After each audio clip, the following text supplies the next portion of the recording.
Taring 4:28 ng hapon, nagbabalik po ang timer sa DZRX sa ating bahagi ng ating programa.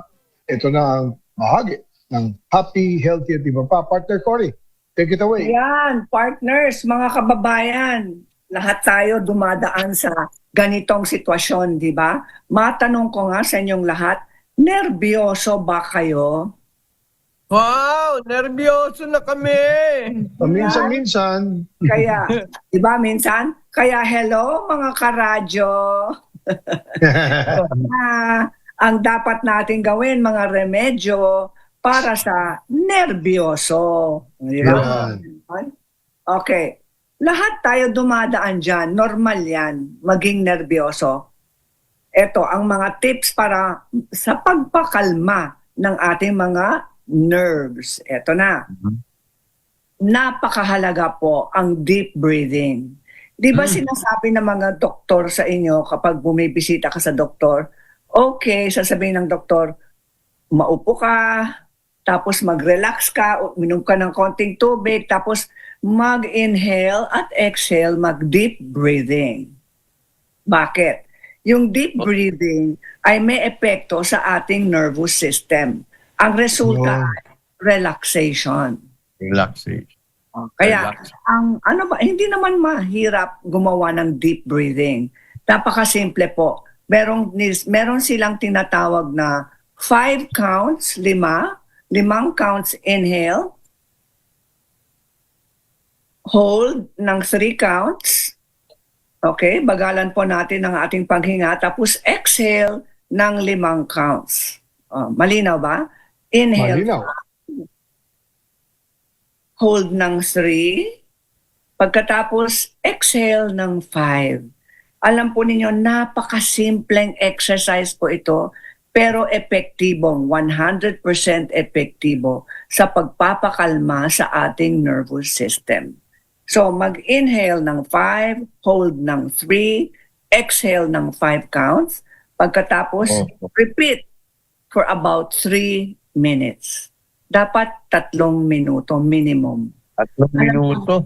Opo. Pag ginawa po natin yan, mararamdaman po natin, ayan, kumalma na ang ating puso.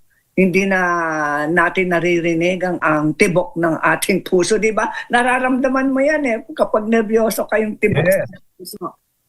Pag ginawa po natin yung 3-minute deep breathing exercise, ayan, siguradong, tsak yun po. Kalmadong-kalmado na po tayo. Kung pwede, ipikit ang mga mata. Ay, pikit pa. Kapag nervyoso po tayo, kailangan huwag mag-isip ng ibang tao o ibang bagay, kundi ang sarili. Okay? Bakit? Okay. Kasi ang nervous system po natin konektado sa puso. Konektado sa ating atay. Konektado sa lahat ng mga organs ng ating katawan. Kaya kung ayaw natin ma-stress ang buong katawan, kailangan mag-focus sa sarili, mag-deep breathing, at kalimutan muna yung mga problema. Okay? Kung gusto nyong magdasal, okay yon. Magdasal po kayo. Kung gusto nyong mag-peace and quiet lang sa isang corner ng sa isang sulok ng inyong tahanan, okay din yun. Basta tahimik ang ating kapaligiran. Tapos pwede po natin gawin ang sabi nila na clear your mind. Yan ang clearing your mind. Imagine na lang meron po tayong walis at winawalis po natin ang ating kaisipan. At tatanggalin po natin lahat ng mga agiw-agiw sa loob ng ating utak. Ayan, mag-visualization tayo. Isipin lang natin yung mga pinakamasayang panahon sa buhay natin. O yung mga panahon very successful at victorious tayo, happy tayo. Yung mga memories na yon, masyadong makapangyarihan ng ating utak. Kapag iniisip po natin ang negatibo, mas maraming negatibong darating. Kaya kailangan isipin ang mga magagandang bagay na nagdulot ng kaligayahan sa buhay natin. Yan. So think of happy memories. Happy thoughts. Oo. Happy Tapos thoughts, ito na. Siguradong magaling na gamot ito. Kailangan tumawa po tayo. Okay. We have to laugh. Laughter medicine. Di ba? Yan, yung Yun ginagawa. ang dapat. It does not cost anything. Exactly. Libre lang yun. Tapos, be with happy people. Huwag kayong sumama sa mga taong palaging malungkot at heavy. Kami, hindi na kami sumasama si Emerald. Hindi na kami Bawal na sumasama. yung toxic. Di ba? Dapat yung mga happy Yes, ma'am. people at hindi toxic. Mm. Okay? Pwede rin makinig sa relaxing music. Yung mga tugtugin na nagbibigay ng lightness sa buhay natin. Okay? Tapos pwede rin mag-iglip ng konti. Have a nap. Yung tinatawag nilang restful nap. Alam po ninyo, ang Yeah. restful nap, hindi lalampas ng 30 minutes. Okay. Hindi lalampas ng 30 minutes, ha? Pagka lumampas ng 30 minutes, sasakit na ulo mo. Yan. Totoo yan, partner. Ganun pala yun. Tapos pwede, Kailangan quick nap, 20 minutes. tama. Pwede rin mag-short or brisk walking po tayo.